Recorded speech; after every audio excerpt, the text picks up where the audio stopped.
Hey, and welcome back, students. We are going to get into arrays and references. We're going to be talking about arguments for the main method. Now, this is something that you don't necessarily do too often, but it is something that it is good to know about. So let's go ahead and jump right in and get started here. Now, the heading for the main method program looks as if it has a parameter for an array of base type string.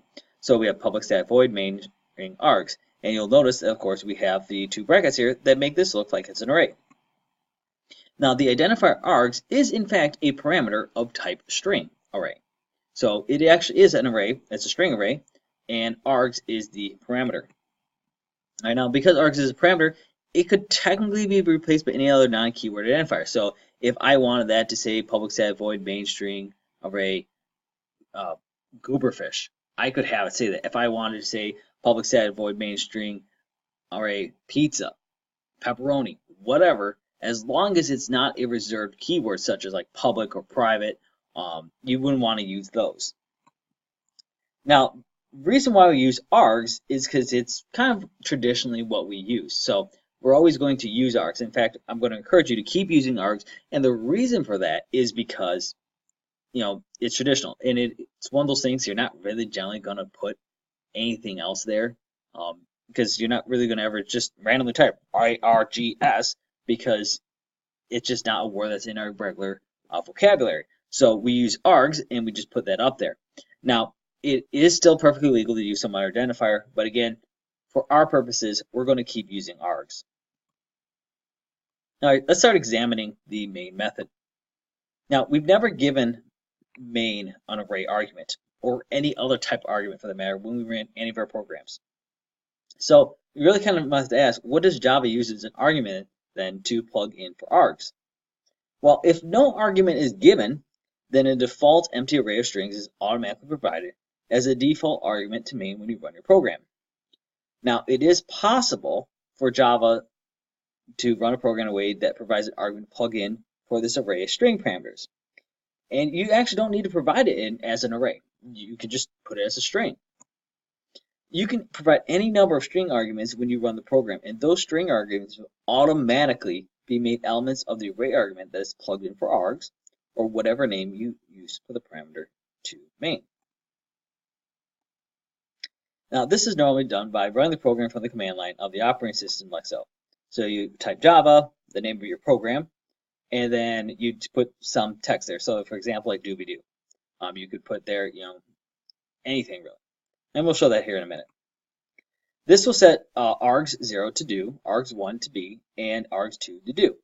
And args dot length will then be 3, because technically you have 3 things that will be making up this array. These 3 index variables can be used in the method main, such as the following sample program. Public class your program, public static void main string args, system.out.println args 1 plus args 0 plus args 1. Right, you'll notice that we do have spacing characters in here. Right, so args 1 is going to obviously pull argument 1, args 2 will pull argument 0, and this again will pull argument 1.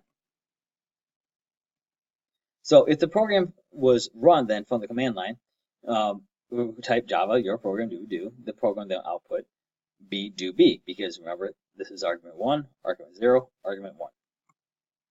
Now, be sure to note that the argument for main is technically an array of strings. If you wanted to do numbers, you would first have to convert the string representation of numbers to values of a number type or types. So you'd have to do some like char at calls and stuff like that. All right, so that's the end of the notes per se. Let me just go ahead and switch over here. I made up this quick Java main method demo. I'm not even going to include this in the notes because this is pretty much the exact same thing as what you saw in the notes. So you won't see this in the class materials. So I just call it Java main method demo. And in here is just my main method. You notice there's nothing changed about this. I've left args here simply because that's our traditional approach. And here's the exact same thing we saw in the notes. It's now the println args 1 plus ace plus args 0 plus arg 1. Right? And what I'm going to do is I'm actually going to go out to the workspace folder here. Go to that Java main method demo. Go to my binary folder. And you can see right here is my class file. Now what I'm going to do in here is I'm going to hold down Shift. I'm going to click and choose Open PowerShell window. And of course, up pops the PowerShell window. And what I'm going to do is I'm going to do just like we did in notes. Type Java, and then I'm going to type the name of my class. Now make sure that when you're doing this that you type it exactly as you have. So if you have capital letters, you have capital letters. If you have lowercase letters, they're lowercase. Otherwise, it's going to give an error and say it can't find the file. So this is very case sensitive. So you have to make sure everything is precisely. So here we have Java main method demo. And if I just run this as is right now, because remember there's nothing in those arguments, right? It gives me an out of bounds exception error because again we didn't pass anything. We haven't set this up to handle nothing.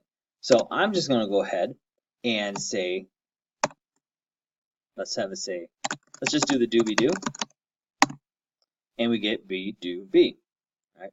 And the reason why we get the out of bounds exception before is because we were specifically looking for an argument at 1. If we had just argument at 0, we wouldn't have this issue. So for example, let's just change this here, and let's just make it so it prints out the argument at 0.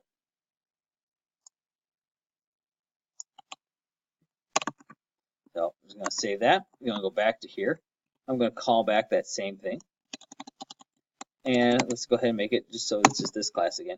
And you'll see that we still have an out of bounds exception error. And again, it's because this array of 0 is technically still not existent. All right, if I go ahead and just add the do-be-do again, you see it will work. All right, so that's just one thing to keep in mind when you're working on this, is that Java is very fickle about how this is arranged. Now I'm going to just change this here to, let's say, 0, 1, 2, so we can get every element of that array.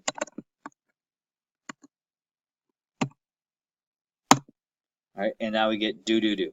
All right, so let me just do this again one more time. Let's just go ahead and change this to, how about, I am hungry. All right, so something that's a little bit more normal that we might expect. And you can see now I get I hungry, right? Because if you look, we have 0, 0, 2. Okay, so if I change this, apparently I didn't change that to 1. And let's just redo that program. And of course, it'll spit back exactly what I typed in. Okay, so that's pretty much about it. And your lab is going to be following this right here. So that's going to wrap it up for today, folks. And when you're done with PowerShell, let's just type exit and we'll close that down. So until next time.